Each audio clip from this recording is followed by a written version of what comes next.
নমস্কার, আমি রিচু রায়। তো আজকে আমি প্রথমবার এলাম মায়াপুরে।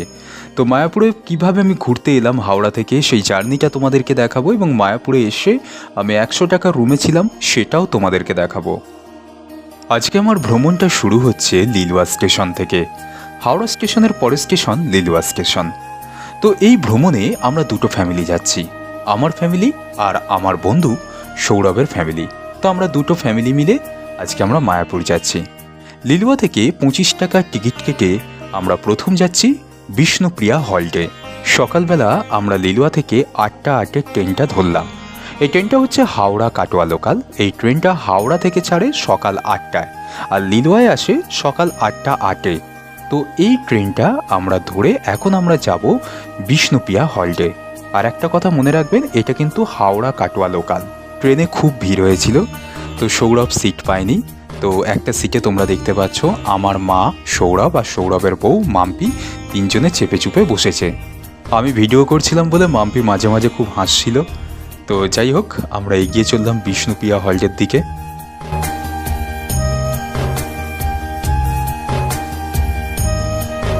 মায়াপুর যাবার জন্য এখন আমি বিষ্ণুপ্রিয়া হল্টে এখন নেমেছি।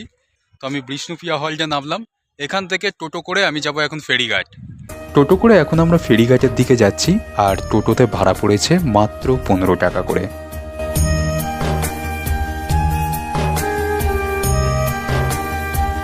আমি এখন রয়েছি ফেরিঘাটে। তবে এই ফেরিঘাটের টিকিটের একটা কথা বলে রাখি, আপনি যদি লঞ্চে করে যদি যান মায়াপুরে, তাহলে সেক্ষেত্রে টিকিট পড়বে 10 টাকা, আর আপনি যদি নৌকা করে যান সেক্ষেত্রে টিকিট পড়বে 5 টাকা। তো আমি টিকিট কেটেছিলাম নৌকার টিকিট, সেক্ষেত্রে আমার ভাড়া পড়েছে 5 টাকা করে। আমরা ছিলাম টোটাল 7 জন, মানে 7। আর একটা কথা বলে রাখি, নৌকায় কিন্তু বেশ ভালোই ভিড় হয়। অনেক মানুষ আছে যারা একটু নৌকার হাওয়া খেতে খেতে একটু যায়, একটু খোলামেলাভাবে যারা যেতে চায় তারা নৌকা করেই যায়। তো আমরা যাবার সময় নৌকা করেই গিয়েছিলাম, আর যখন আমরা ফিরেছিলাম তখন কিন্তু আমরা লঞ্চে করে ফিরেছিলাম। তো যাবার সময়টা আমরা এখন নৌকা করে যাচ্ছি।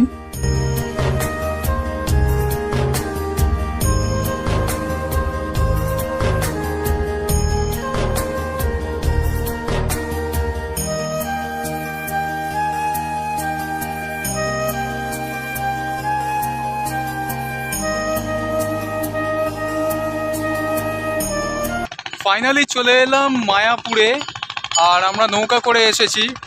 ওইদিকে এখন মাম্পি এখন হাঁটছে, আর এদিকে মাম্পির বর মানে আমার বন্ধু সৌরভ আর মা রয়েছে। বলছে এইদিকে নাকি দুরকম নাকি জল দেখা যায়, কিন্তু পেছনে দেখলাম একটা পাঁকের কালারের জল, একদম কালো কালারের জল, আর এদিকের জলটা একটু পরিষ্কার। তো ওইদিকে দেখছি লঞ্চ সব পেছন দিকে যাচ্ছে, আর আমরা তো নৌকা করে তো এলাম। তো যাই, সামনে একটু এগিয়ে যাই। এরপরে আমরা একটা টোটো ভাড়া করে 7 জন মিলে আমরা মন্দিরের দিকে এগিয়ে যাই, এবং টোটোতে ভাড়া পড়েছিল 20 টাকা করে। তো আমার এই প্রথমবার মায়াপুরে আসা, বেশ একটা আনন্দ মনের মধ্যে বেশ ভালো রকম কাজ করছিল।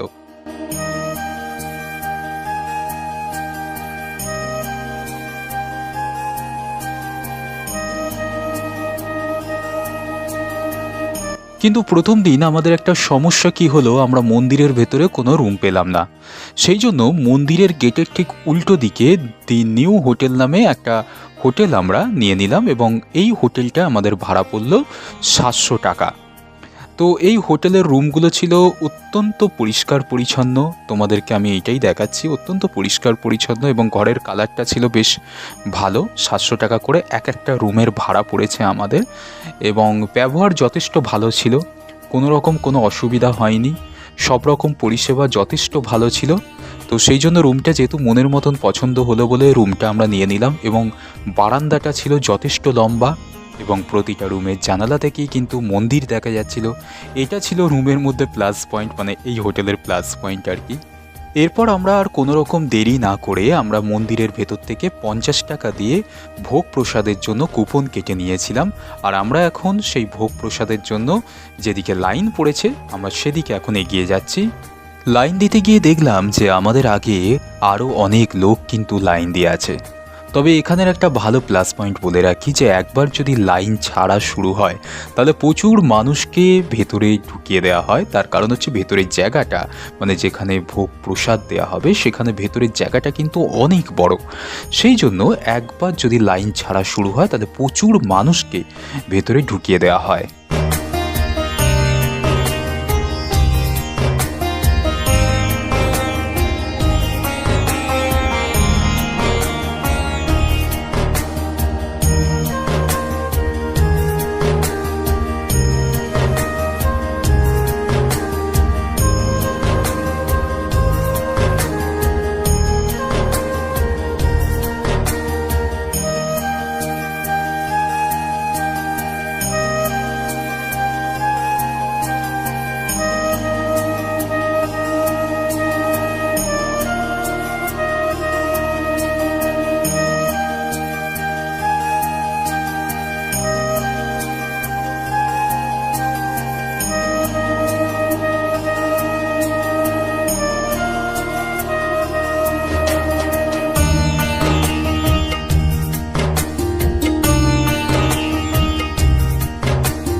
প্রথমে আমাদেরকে খিচুড়ি দেয়া হলো।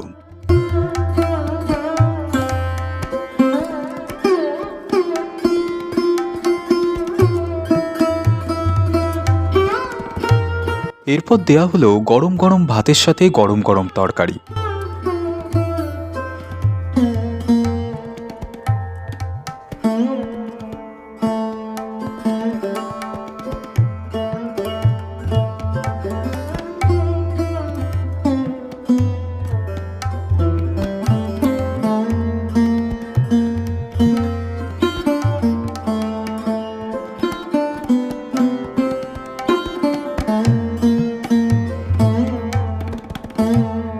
সেদিন আমাদের দুপুরবেলা আরও অনেক কিছু আইটেম দিয়ে আমাদের খেতে দেওয়া হয়েছিল।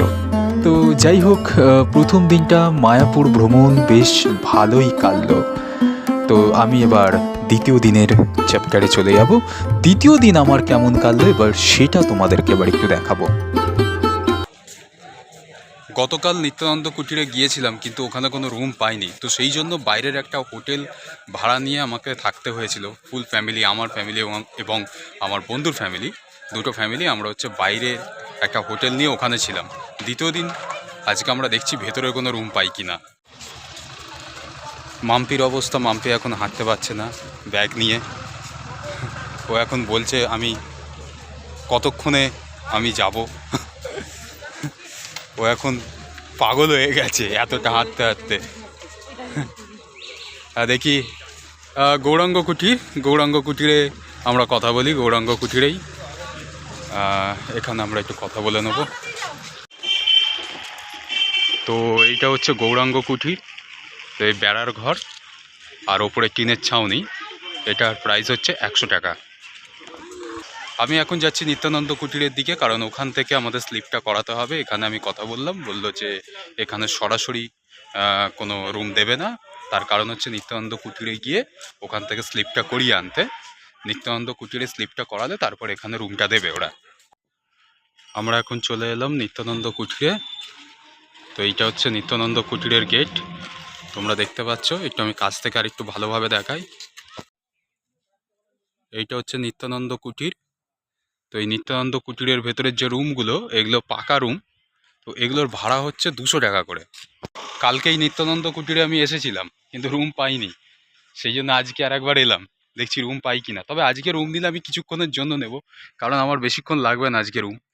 আজকে জাস্ট কয়েক ঘন্টার জন্য, কারণ তো দুপুরবেলা খাওয়া দাওয়া করার পর তারপর তো চলেই যাব।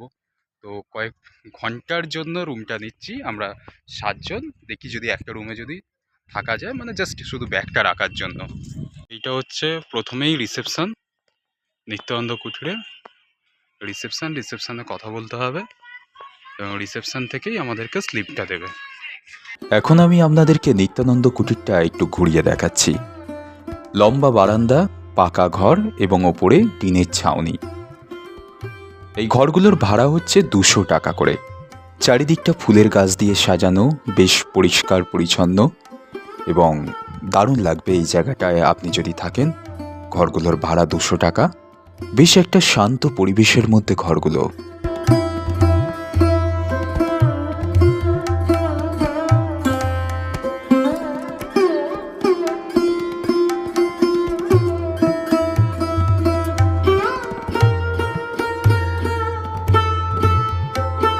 তো অনেকক্ষণ ওয়েট করার পরে তারপর হচ্ছে আমাদেরকে রুম দেওয়া হয়েছে 100 টাকার রুম, যেটা 10 নম্বর এবং 11 নম্বর রুমটা দেওয়া হয়েছে।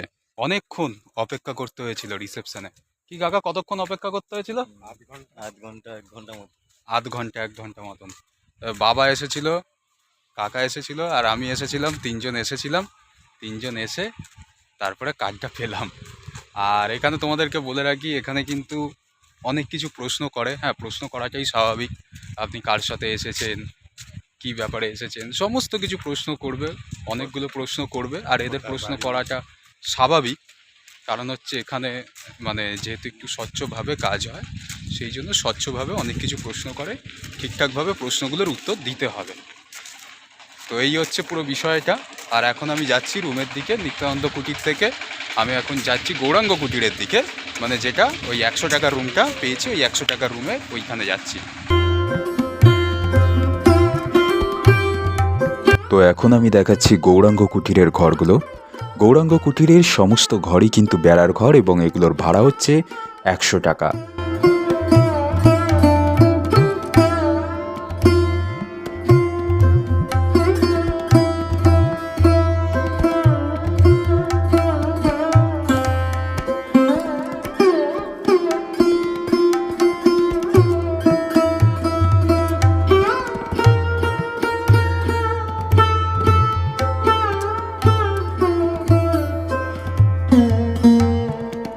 মায়াপুর ঘুরতে আসাটা আমাদের কাছে সার্থক হয়েছে, কারণ মায়াপুর ঘুরতে এসে আমরা প্রত্যেকে একটা করে গীতা এবং ক্যালেন্ডার পেলাম এবং এটা সম্পূর্ণ বিনামূল্যে সেই দিনকে দিচ্ছিল।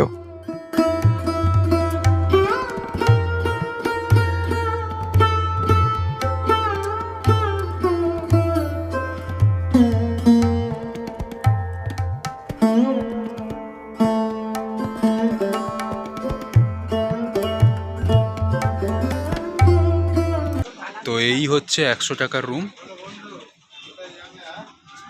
দেখতেই পাচ্ছ। খুব পরিষ্কার পরিচ্ছন্ন, জানো তো। 100 টাকা হলে কি হবে, খুব পরিষ্কার পরিচ্ছন্ন। আমি এখানে এগুলো রাখি, আমি গীতা পেয়েছি। আচ্ছা, খুব সুন্দর পরিষ্কার পরিচ্ছন্ন রুম। একটা ওপরে পাখা রয়েছে, একটা ডুম আলো রয়েছে, আর এখানে একটা চার্জার পয়েন্ট রয়েছে।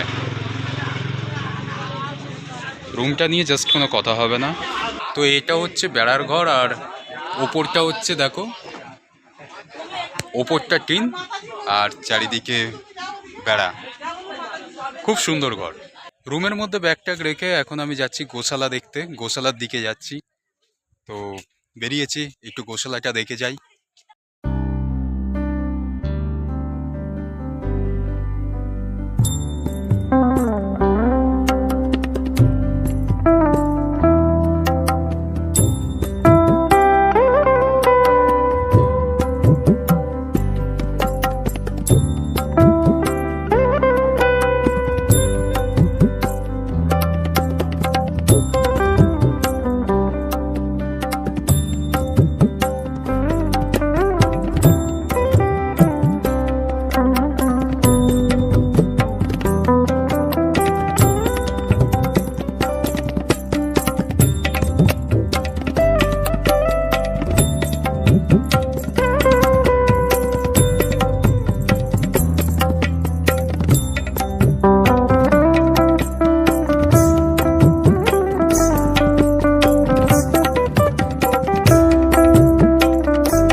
বন্ধুরা, আজকের ভিডিওটা যদি ভালো লেগে থাকে তাহলে অবশ্যই লাইক করবে, কমেন্টস করবে, আর অবশ্যই আমার চ্যানেলটি সাবস্ক্রাইব করবে।